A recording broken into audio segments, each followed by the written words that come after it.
ضلع پر چترال میں قاغلش کے برپوش وسیع میدان میں 2 روزہ سرمائی کھیلوں کا ٹورنامنٹ شروع ہوا۔ کمشنر ملکن ڈویژن سید ظہیر الاسلام اور وزیر اعلیٰ خیبر پختونخوا کے اقلیتی امور پر معاون خصوصی وزیر زادہ کیلاش نے فیتہ کاٹ کر اس ٹورنامنٹ کا افتتاح کیا۔ اس ٹورنامنٹ میں سنو اسکیئنگ، سنو بورڈنگ اور پیراگلائڈنگ کے مقابلے ہو رہے ہیں۔ اس ٹورنامنٹ کو دیکھنے کے لیے آنے والے خواتین کا کہنا ہے کہ خواتین کو بھی ایسے مواقع ملنے چاہیے۔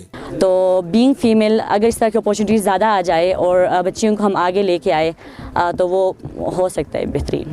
میرے حساب تو ضرور آنا چاہیے، بٹ مجھے آج کوئی اٹس انفارچونیٹ کہ ہمیں کوئی لڑکی یہاں دکھائی نہیں دے رہی۔ Because culture is a main barrier in our Chitral. So, but all we need to do is that culture is evolving. So we need to encourage females in such kind of activities so that they can come out of the shelf of their home and they can participate in such kind of activities, and it will be good for whole females. Commissioner ملکن کا کہنا ہے کہ یہاں کا انتظامیہ سیاحوں کو ہر ممکن سہولت فراہم کرنے میں پرخلوص ہے۔ اس کو ہم اس ٹیلنٹ کو ڈیولپ کرنے کے لیے، اجاگر کرنے کے لیے یہاں جو بھی ایکٹیویٹیز ہوتی ہیں، جو بھی انویسٹمنٹ ہوتی ہے، جو بھی انیشیٹو ہوتا ہے، اس میں دونوں حکومتیں صوبائی اور مرکزی بھرپور حصہ لیتی ہیں اور ان کو سپورٹ کرتی ہیں۔ وزیر زادہ کیلاش کا کہنا ہے کہ ان کی حکومت سرمائی سیاحت کو فروغ دینے سے پسماندہ علاقوں کو ترقی دیں گے۔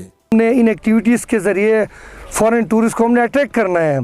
ہم ان کو جا کے تو نہیں لا سکتے، ہم اپنے ایکٹیویٹیز پوری دنیا کو بتا دیں گے۔ ہم ان کو پتہ ہوگا کہ ونٹر ٹورزم کا اخلاق میں ہوگا، تب وہ آئیں گے۔ یہ تو پہلے دفعہ ہو رہے ہیں۔ پیراگلائڈنگ کے پائلٹ کا کہنا ہے کہ وہ بغیر کسی حکومتی امداد کے اس کھیل کو زندہ رکھے ہوئے ہے۔ پیراگلائڈنگ کو پروموٹ کرنے کے لیے میں گورنمنٹ سے اپیل کرتا ہوں، اور یہاں پاکستان میں خاص کر کے چترال میں انتہائی ٹیلنٹڈ لوگ ہیں، تو پیراگلائڈنگ کو پروموٹ کرنے کے لیے تو ہمیں بہت سے کام کرنا ہے۔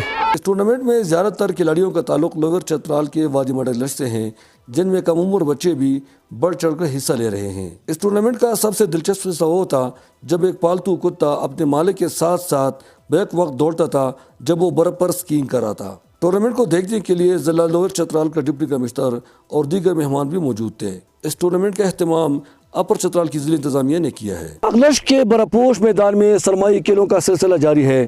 اس موسم میں جہاں پہ لوگ گرمی میں محسوس ہو کر بوریت محسوس کرتے ہیں، ان کو چند لمحوں کے لیے خوش رکھنے اور سرمائی سیاحت کو ترقی دینے کے لیے اس قسم کے کھیل ایک بہترین ذریعہ ہے۔ اخونزادہ غلام فاروقی، ضلع اپر چترال۔